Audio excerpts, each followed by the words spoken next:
Hey boys and girls, it's Miss Phillips again, and I hope you have had a fantastic day. If you didn't get to listen to us yesterday, we read chapters 1 through 5 of one of my favorite books, The BFG by Roald Dahl. And in chapters 1 through 5, just to summarize real quickly, we meet a young orphan named Sophie. And Sophie lives in an orphanage. They call it a fancy word, a dormitory, which is like a big building like you go to when you live at college. But she is awake in the middle of the night, and they call this time the witching hour. And in the witching hour, she walks to the window and notices that there's this tall figure lurking around, going from window to window.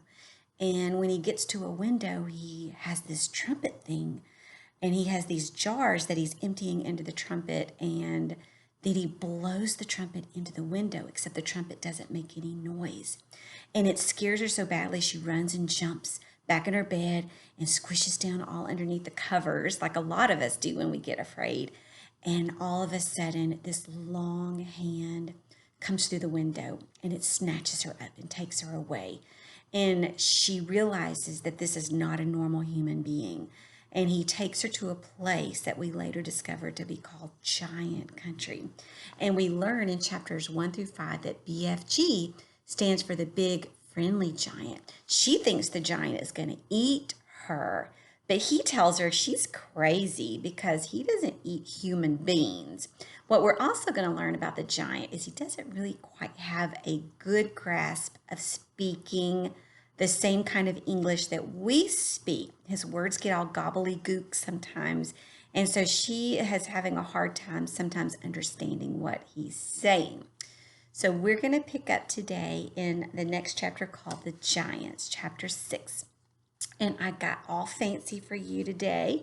Got my pearls on. I even put some lipstick on, but got my Roll Tide Roll hat on because the rest of us is not very fancy.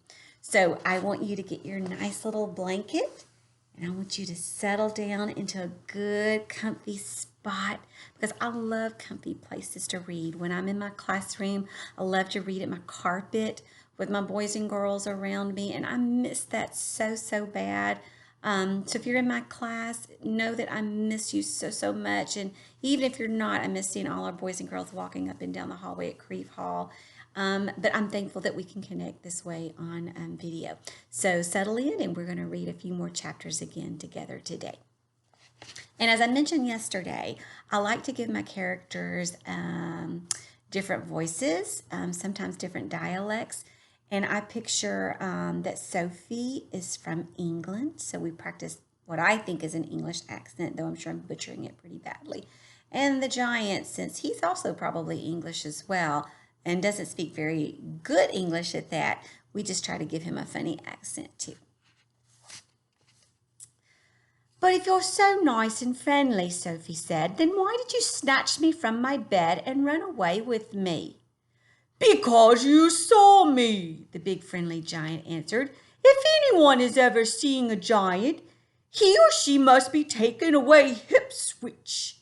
"Why?" asked Sophie. "Well, first of all," said the BFG, "human beings is not really believing in giants, is they? Human beings is not thinking we exist." "I do," Sophie said. "Ah, but that is only because you have seen me," cried the BFG. "I cannot possibly allow anyone, even little girls, to be seeing me and staying at home. The first thing you would be doing, you would be scuttling around yodeling the news that you were actually seeing a giant, and then a great giant hunt, a mighty giant look-see, would be starting up all over the world, with the human beings all rummaging for the great giant you saw and settling wildly excited. People would be coming, rushing and bushing after me with goodness knows what, and they would be catching me and locking me into a cage and be stared at. They would be putting me into a zoo or a bunkum house with all these squiggling hippo dumplings and crocodile dillies." Sophie knew that what the giant said was true. If any person reported actually having seen a giant haunting the streets of a town at night, there would most certainly be a terrific hullabaloo across the world. "I'll bet you," the BFG went on, "that you would have been splashing the news all over the wonky world, wouldn't you, if I hadn't wiggled you away?" "I suppose I would," Sophie said. "And that would never do," said the BFG. "So what will happen to me now?" Sophie asked. "If you do go back, you will be telling the world," said the BFG. "Most likely on that telly bunkum box and that radio squeaker.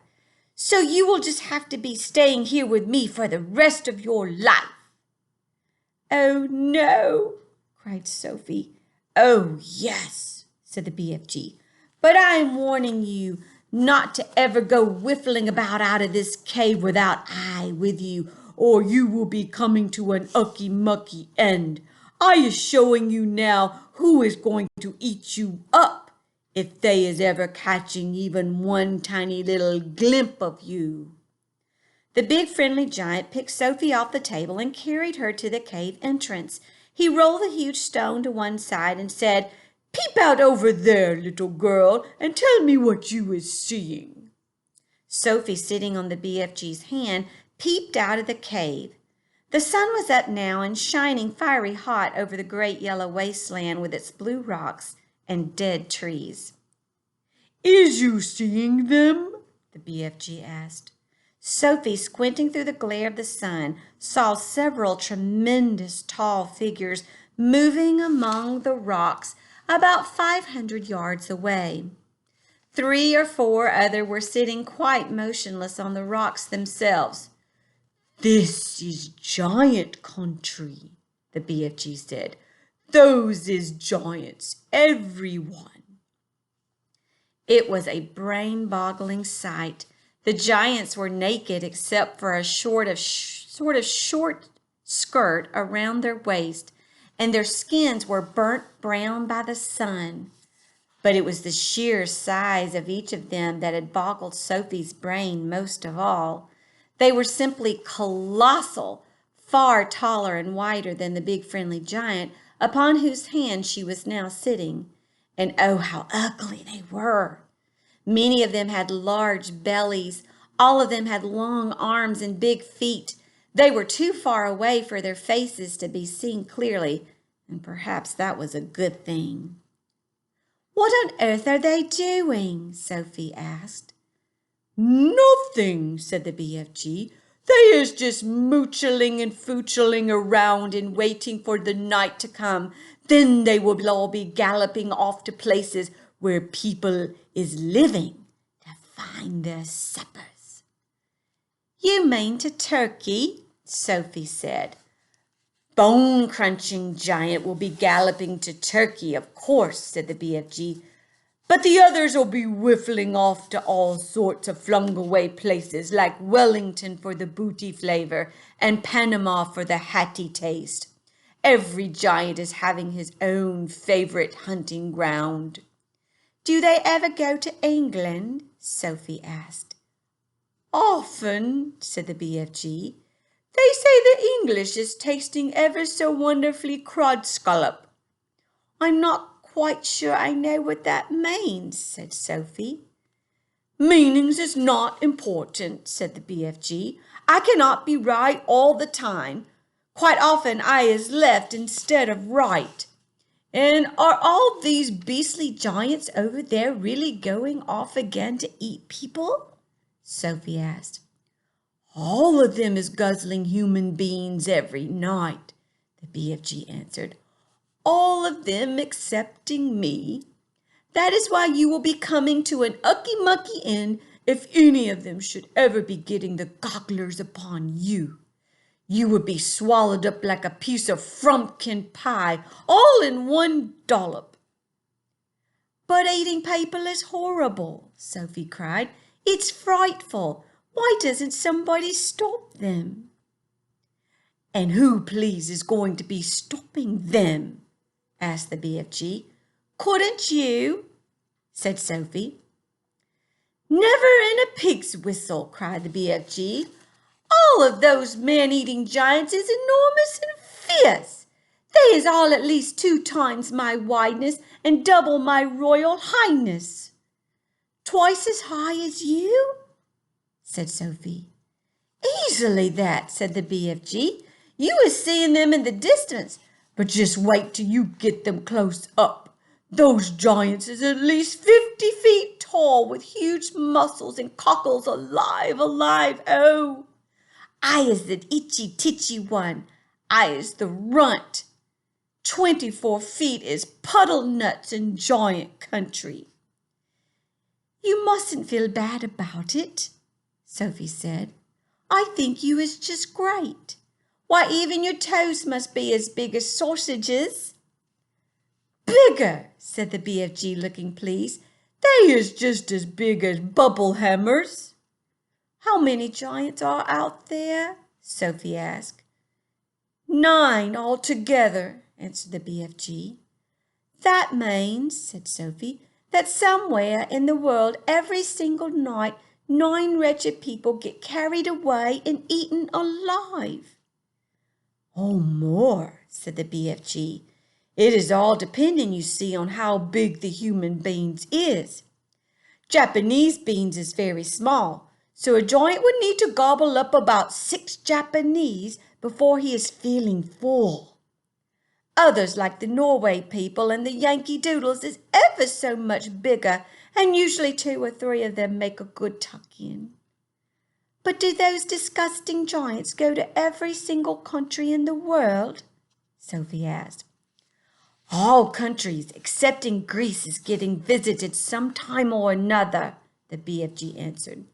The country which a giant visit is depending on how he is feeling. If it is a very warm weather and the giant is feeling as hot as a sizzle pan, he will probably go galloping far up to the Frisbee North to get himself an Esquimau or 2 to cool him down. A nice fat Esquimau to a giant is like a lovely ice cream lolly to you.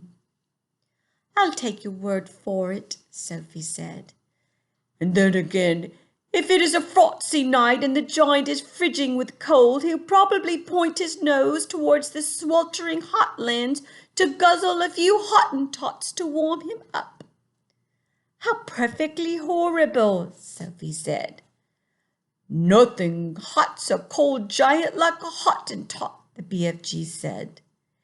And if you were to put me down on the ground and I was to walk out among them now, Sophie said, would they really eat me up? Like a whiff's whittle, cried the giant. And what is more, you were so small, they wouldn't even have to chew you. The first one to be seeing you would pick you up in his fingers and down you like a drop of drain water. Let's go back inside, Sophie said. I hate even watching them. The marvelous ears. Back in the cave, the big friendly giant sat Sophie down once again on an enormous table. Is you quite snugly there in your nightie? He said. You isn't fridgy cold. I'm fine, Sophie said. I cannot help thinking, said the BFG, about your poor mother and father. And now how they must be jipping and slumping all over the house, shouting, Hello, hello, where is Sophie gone? I don't have a mother or father, Sophie said. They both died when I was a baby. Oh, you poor little scrumpler, cried the BFG. Is you not missing them so badly? Not really, Sophie said, because I never knew them. You's making me sad, the BFG said, rubbing his eyes. Oh, don't be sad, Sophie said. No one is going to be worrying too much about me. The place you took me from was a village orphanage. We are all orphans in there. You is an orphan? Yes. How many is in there? 10 of us, Sophie said, all little girls. Was you happy there? The BFG asked. I hated it, Sophie said.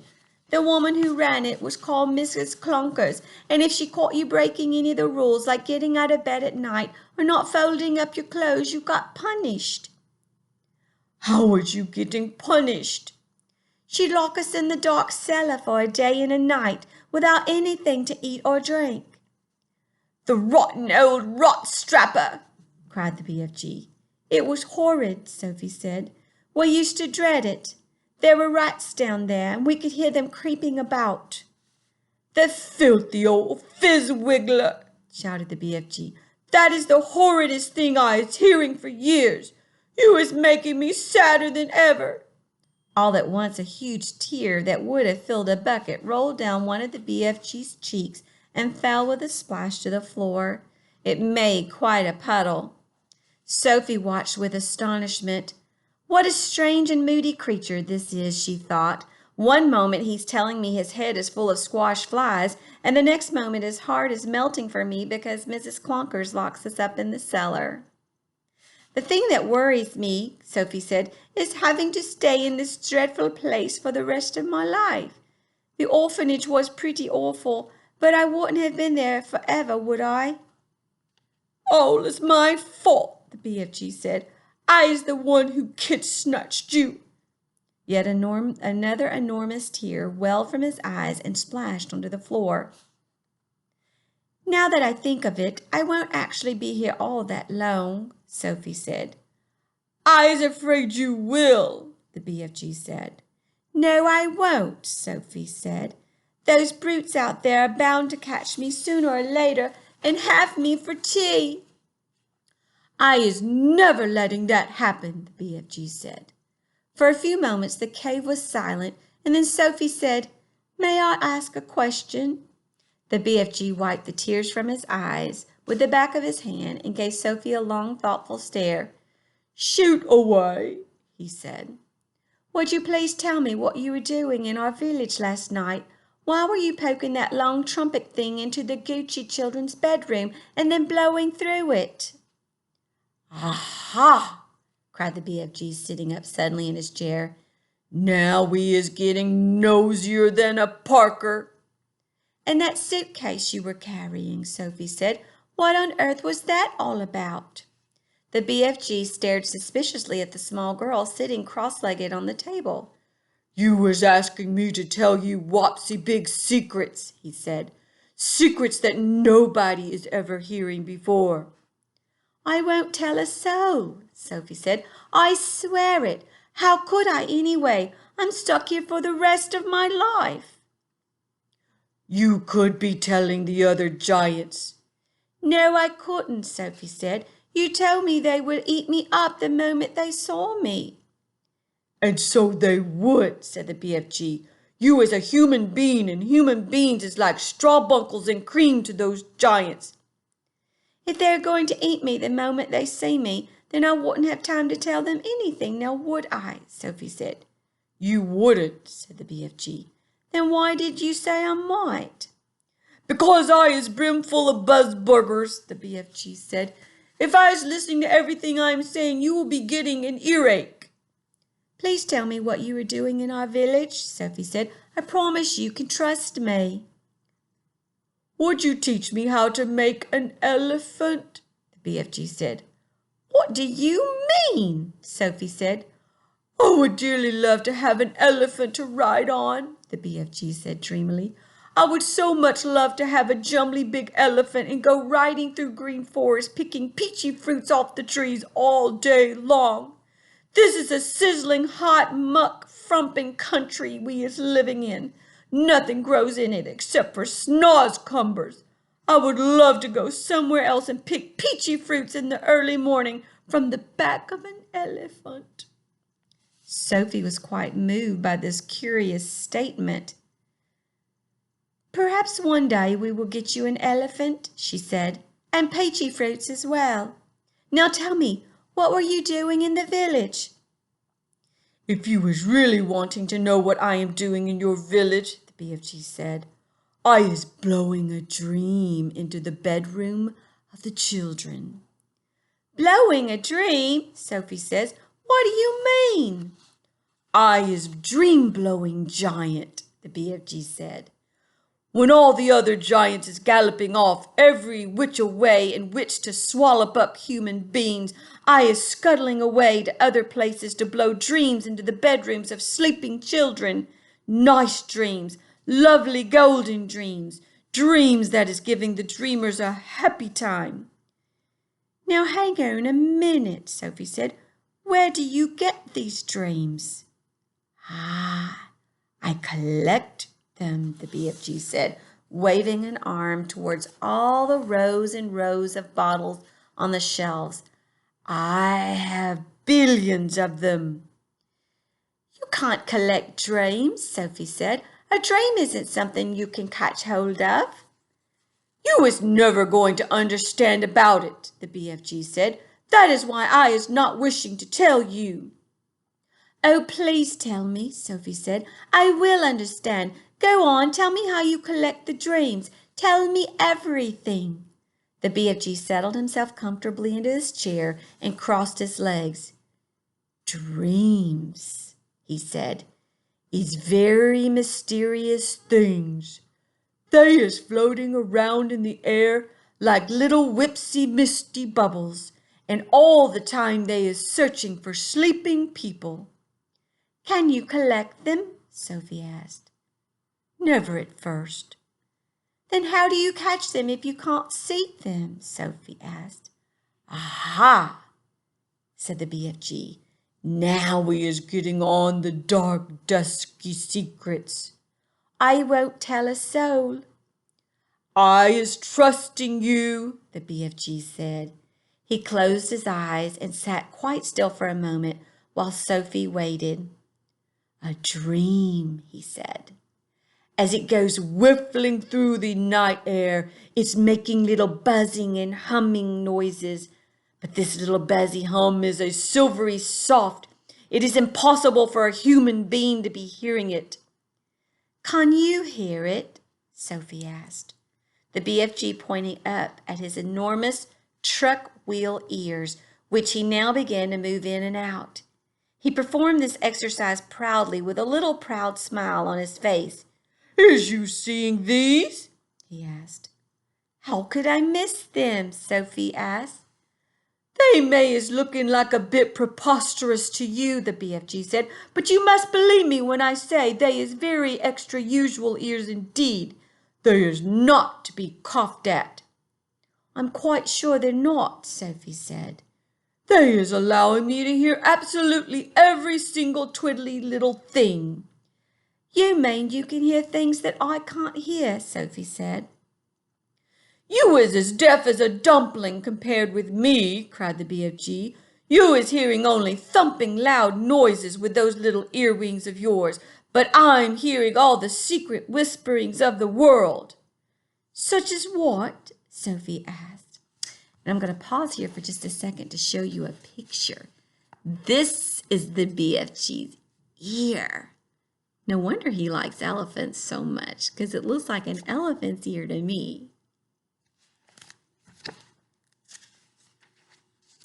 "In your country," he said, "I is hearing the footsteps of a ladybird that goes walking across a leaf."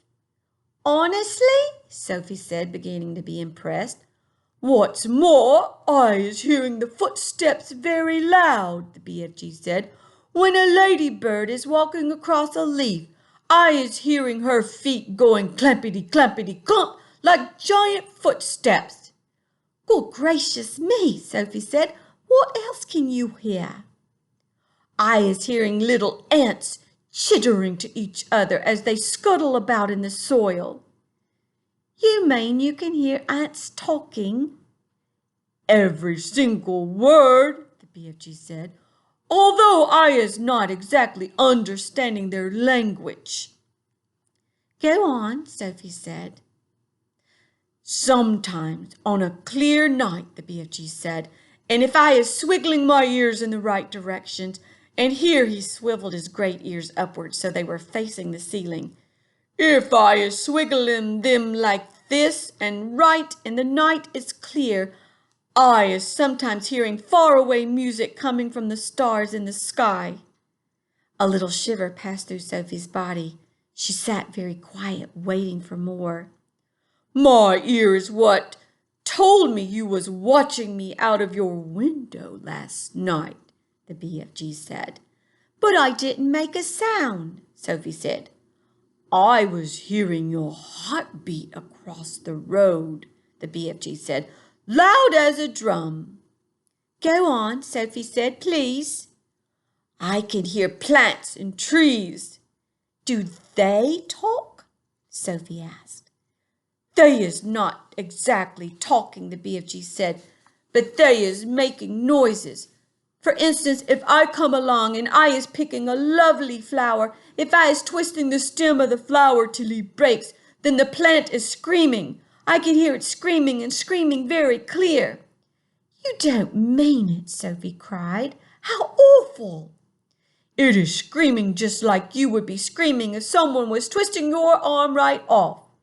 Is that really true? Sophie asked. You think I is swizz-figgling you? It is rather hard to believe it's true. Then I is stopping right here, said the BFG sharply. I is not wishing to be called a fibster. Oh, no, I'm not calling you anything, Sophie cried. I believe you. I do, really. Please go on. The BFG gave her a long, hard stare. Sophie looked right back at him, her face open to his. I believe you, she said softly. She had offended him. She could see that. I wouldn't ever be fibbing to you. I know you wouldn't, Sophie said, but you must understand that it isn't easy to believe such an amazing thing straight away. I understand that, the BFG said. So do please forgive me and please go on, she said. He waited a while longer and then he said, It is the same with trees as it is with flowers. If I is chopping an axe into the trunk of a tree, I is hearing a terrible sound coming from inside the heart of the tree. What sort of sound? Said Sophie. A soft moaning sound, the BFG said. It's like the sound of an old man that is making when he's dying slowly. He paused. The cave was very silent. Trees is living and growing just like you and me, he said. They is alive, and so is plants. He was sitting very straight in his chair now, with his hands clasped together tight in front of him. His face was bright and his eyes round and bright as two stars. Such a wonderful and terrible sounds I is hearing, he said. Some of them you would never wish to be hearing yourself, but some is like glorious music. He seemed almost to be transfigured by the excitement of the thought. His face was beautiful in the blaze of emotions. Tell me more about them, Sophie said quietly. You just ought to be hearing the little mices talking, he said. Little mices is always talking to each other, and I is hearing them as loud as my own voice. What do they say? Sophie asked. Only the mices know that, he said. Spiders is also talking a great deal. You might not be thinking it, but spiders is the most tremendous natterboxes around. And when they is spinning their webs, they is singing all the time. They is singing sweeter than a nightingale. What else do you hear? Sophie asked. Oh, one of the biggest chat bags is the caterpillars, the BFG said. What do they say?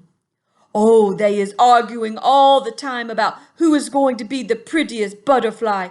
That is all they's ever talking about. Is there a dream floating around in here now? Sophie asked. The BFG moved his great ears this way and that, listening intently, and he shook his head. There is no dreams in here, he said, except in the bottles. I had a special place to go for catching dreams. They is not often coming to giant country. How do you catch them? The same way you is catching buttery flies, the BFG answered, with a net. He stood up and crossed over to a corner of the cave where a pole was leaning against the wall. The pole was about 30 feet long, and there was a net on the end of it. Here is the dream catcher, he said, grasping the pole in one hand. Every morning I is going out and snitching new dreams to put in my bottles. Suddenly, he seemed to lose interest in the conversation. I is getting hungry, he said. It is time for eats. And we're going to stop there today, boys and girls. I hope you enjoyed that reading. What do you think a giant eats? Think in your brain about. He doesn't eat human beings like the rest of the giants. So what could a giant possibly eat? And also, he catches dreams in a net. What in the world do you think a dream looks like? We all dream at night, and there's all kinds of images that come into our heads at night. But what would that look like to catch one in a net? I hope you'll join me the next time when we catch up and read a little bit more of the BFG. Have a great day.